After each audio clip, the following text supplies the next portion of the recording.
Welcome back to Road to 1000, Platinum number 70 today. In this video, we are doing Midnight Suns. The Midnight Suns Platinum has a total of 51 trophies, 42 of which are bronze, 5 are silver, 3 are gold, and of course we have our Platinum as the last trophy. At the time of recording this video, there were 4 common trophies, 26 rares, 12 very rares, and 8 ultra rares for this trophy list. Now, before we get into the video, remember that I am going on a Road to 1000 Platinum journey. If you guys want to join that journey, make sure you hit that like, comment, subscribe button, and hit that bell notification so you get notified every time a new video goes live on the channel. And without further ado, let's jump right on into this Platinum. Midnight Suns is an action turn-based RPG that came out on December 2nd of 2022 and is the next video game in the Marvel video game cinematic universe. In this game, when you go into missions, you will usually fight 3 waves of enemies. Those characters can consist of light, normal, heavy, super heavy, and the boss characters. The company responsible for this game is Firaxis Studios, and their biggest thing that they've done is make the XCOM franchise. However, unlike XCOM, where every character gets 2 abilities or 2 moves, this game gives you something a little different. This game, rather than giving 2 turns per character, gives you 3 attack abilities with 1 move, with other cards giving you abilities. These moves can range from knockback, healing, adding block, anything that could help or potentially hurt your character if you decide to go the dark route. More on that in a little bit. I also do have to add a spoiler warning to this video because we will be going through the entire trophy list, and while I will not be spoiling anything story-wise, some of these trophies may give you some stuff that you guys don't want to know until you play the games yourselves. One thing I noticed when I jumped into Midnight Suns is when I started doing missions, it wasn't just do a mission and return to base of operations. There was an open world in what is known as the Abbey, and the Abbey is going to be your main area of stay where you're going to see all your characters, where you're going to interact with them. This is where you're going to make your armor, upgrade your abilities, fight your heroes, upgrade, do all kinds of other things. Everything is going to be done here in the Abbey. I really like that this game is more than just press the X button and hope that the percentage hits. When you get into the combat, you'll be able to see what I'm talking about when you play for yourself. But the biggest combat difference is the attacking. Whereas in your last game, like XCOM, cover was a huge deal.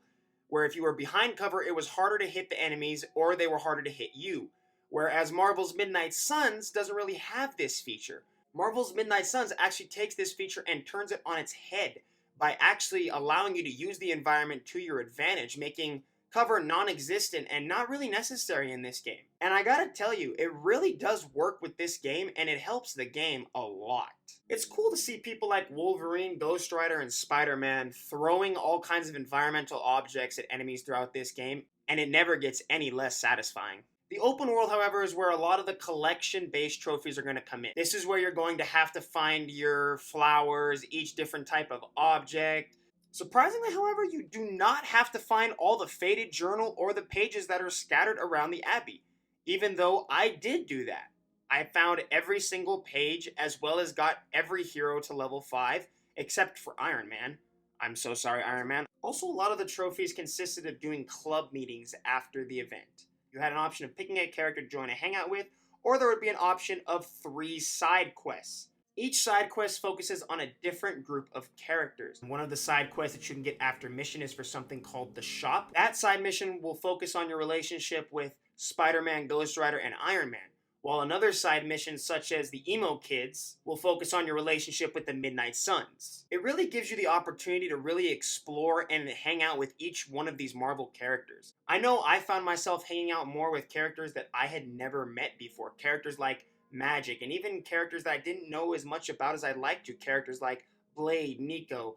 Everybody in this game gets their own time in the spotlight throughout the story, and it is absolutely amazing to see that nobody was left out. Now, rather than going in order of the rarity of the trophies, we're going to go in order of how I got the trophies, from the first trophy that I got to the last trophy I got.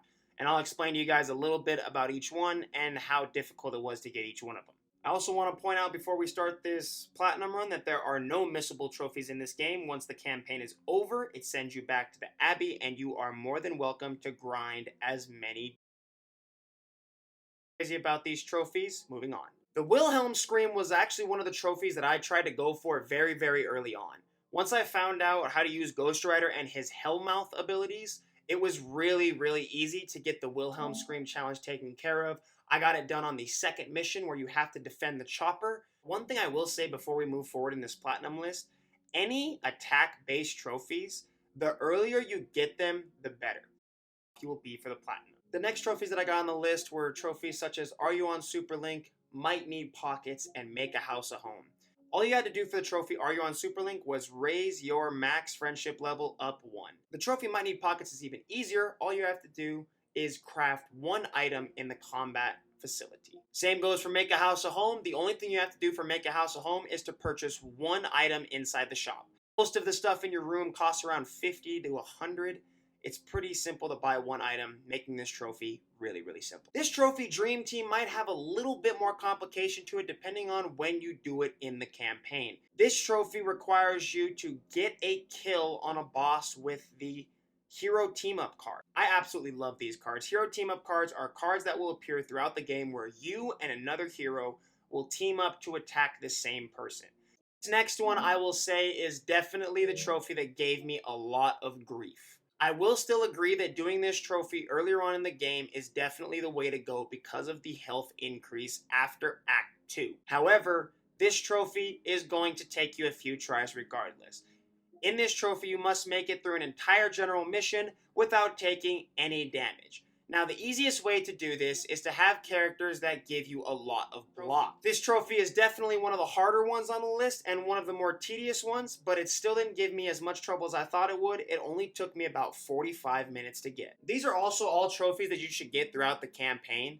For the kitchen sink trophy, all you need to do is use 5 environmental hazards in one turn without even trying to go for it. The last of the 3 trophies that I got in succession here was the Best Girl trophy. And the Best Girl trophy is the trophy that could be pretty tedious for some people if you do forget to do it. Now for the Best Girl trophy, this trophy requires you to pet Charlie 15 days in a row. Now this trophy would be tedious enough as it is, but unfortunately at the time of making this video, the trophy was indeed glitched for some people. I have heard some people say that when you praise and pet her that sometimes the trophy will still not pop. Unfortunately, I cannot confirm nor deny this statement because I did not have any trouble with my Best Girl trophy. I did the first 15 days. I made sure that it was a pet, not a praise, and that's the best thing I can tell you guys, that I made sure that every day I pet her, not just praise her, make sure you pet her. And if you do that for 15 days in a row, not only will it get your dog to the max level, which will help you out much later in game for other trophies, but it will also get you the Best Girl trophy. The Speed Kills trophy is essentially the same as the Dream Team trophy. However, instead of killing a boss with a hero card, you have to kill them with a quick card. Essentially, you get this the same way as the other trophy. All you gotta do is knock them down very, very low on health, use a quick ability on any hero, and that will give you the Speed Kills trophy. The next few trophies I got was With a Box of Scraps, Pinball Wizards, and Back in Time for Lunch. These trophies you should all get throughout the campaign as well. With a Box of Scraps is just crafting one ability. It's an item you should get access to around the midpoint of the campaign to craft abilities. All you need to do is craft one of them and you get the Box of Scraps trophy. Pinball Wizard is going to be one of the more grind-heavy trophies on this list, where essentially you're going to have to use knockback abilities to knock one enemy into another enemy 100 times. All you need to do is focus on taking each wave of enemies out at once, making sure that there's only one person maximum left over by the time the reinforcements come in, and just keep doing that, and you should get the trophy Back in Time for Lunch for completing a mission in 3 turns. One of the more tedious trophies that I had to get next was Collateral Damage. I got this on a much harder mission than I should have, so I take full responsibility for making this trophy annoying. You must kill 4 enemies with 1 environmental hazard. It can be any environmental hazard. You can do this in a number of different ways. The way I did it is I bunched a group of enemies together with Magic and Nico and blew all of them up with an explosive to get the Collateral Damage trophy. This trophy is not difficult at all. All you need to do is use combat abilities 25 times. It can be any combat ability. It can be used multiple times. You can use the same combat ability 25 times if you'd like. The next trophy in this game that also sounds really, really difficult when looking at it, but isn't difficult at all, is Crack a Tomb. Now, Crack a Tomb may seem like a difficult trophy at first using 10 heroism. However, there is a story requirement to get this trophy. So you will get this trophy when you play through the story. It is going to be in a very, very specific mission, and it is impossible to miss. Now, the Quantity is Quality trophy is another one of those trophies that if you look at it without playing the game, it seems like a trophy that's going to be really tedious. 8 hero cards in one turn in a game that only allows you to use 3 hero cards per turn usually sounds pretty difficult. But there is something that makes it really, really easy called the Threat Room. And this is the greatest time as any to bring up the Threat Room. The Threat Room you will get access to about halfway through the game if you would like to research it, and it is required for the Platinum. You must survive 3 waves of these enemies, and this is where this trophy becomes really, really easy. You are stuck as the one hero that you chose, so you only have those hero abilities. On top of that, if you knock out anybody in the Threat Room, you get that card play refunded, making this a really, really easier trophy than it sounds. The other trophy that's really, really easy is We Have Ways. All you have to do is interrogate an enemy one time. You get the ability halfway through the game. It's not that hard, and it's really, really easy once you get the ability. A Light Extinguish is just a story-based trophy for completing part 1 of the campaign. It is unmissable, therefore it was a really, really easy trophy to get. The next trophy is actually a really, really tedious and hard one to get, and it is called You Absolute Legend. Essentially, when you get to level 5, you get a new mission unlocked for each character that allows you to get a legendary ability, the best abilities in the game.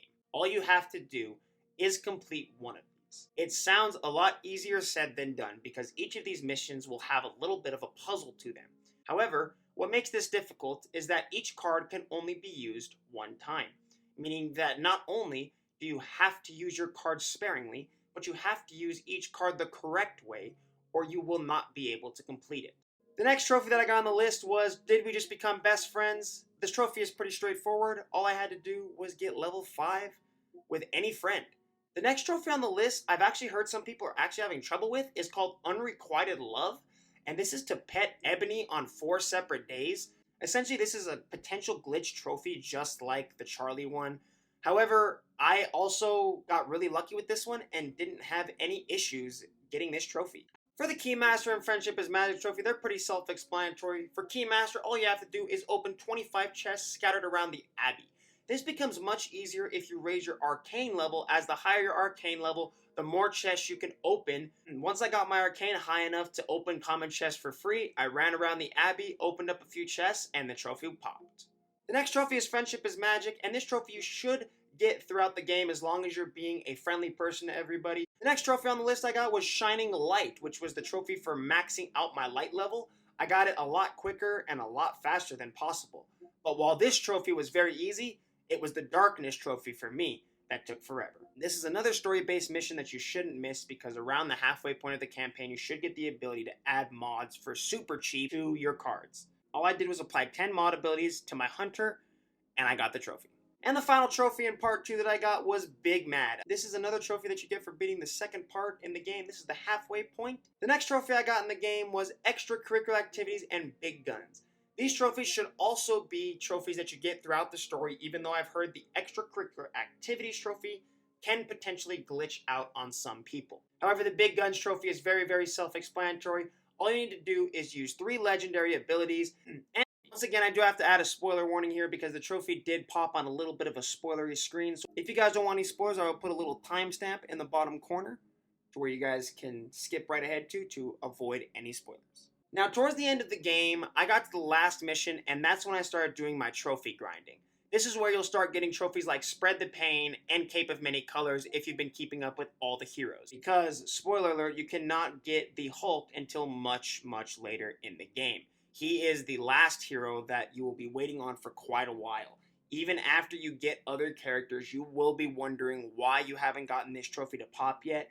And that is where you're going to get the 2 trophies, Cape of Many Colors. For the trophy Cape of Many Colors, all you have to do is purchase 1 hero suit for each hero. They are as cheap as 75 gloss. You can get 1 per mission if you keep up with it. It is highly recommended that you keep up with it if you're going for the Platinum, making the trophy much more easier in the endgame. After this, I really started grinding around the Abbey and started getting a lot of different trophies for exploration. All these trophies are trophies that you will get for exploring the Abbey and doing specific base challenges. And you shouldn't have any problem dealing with each trophy. These were also trophies that I found exploring the Abbey and that are story related, so I can't spoil how you get them. However, If you explore the Abbey enough, you will get the trophies for them. And that will bring us down to the final 3 trophies of this game. This trophy, Wisdom of the Woods, is just extremely tedious. It requires you to find 10 of every plant, and while that doesn't sound too terrible, there's a total of 13 of them, meaning that you need to find 130 pieces of plant around the Abbey. And while that is kind of fun when you're exploring the Abbey and stuff like that, I did all of my stuff at the end game, which was definitely a bad decision. I recommend that you explore the Abbey as much as possible, as often as you can, to make this trophy much easier for you, because there were a total of 18 missions that I had to grind to get all of the plants that I needed for this trophy, because some of them would spawn on different nights, and I had to get them to spawn on certain days, and you won't get all of them in one night, meaning that you will have to have multiple days of a certain moon to get one of the materials and others for other. The Wisdom of the Woods trophy is the worst trophy in the game. The Family is Forever trophy is the trophy you get for beating the campaign. It is an absolutely incredible campaign, and even though this is a turn-based game, I highly recommend everybody that is a Marvel fan to play this game, because it is an absolutely incredible story. And there is indeed an after credit scene that I will not spoil, but it is incredible, and I definitely think everybody needs to experience it at least once. Final trophy I got in this game was a Growing Darkness. Now, it is possible to do both the dark and the light trophies in one run of this game. However, I found it much easier to just start a new game and just go straight from scratch. That wasn't until one of my game files got corrupted and I lost 3.5 hours of footage. So I had to start all over again, and finally, after 7 hours of doing another run of this campaign, I was finally able to get the Growing Darkness trophy, getting max level 200 and getting the platinum. Alright, this should be it right here. We should get the trophy right after this conversation. There it is! Give me the platinum! Show it to me! Come on, I've worked hard for this, damn it. It's been a long time. There it is! We finally have gotten the platinum.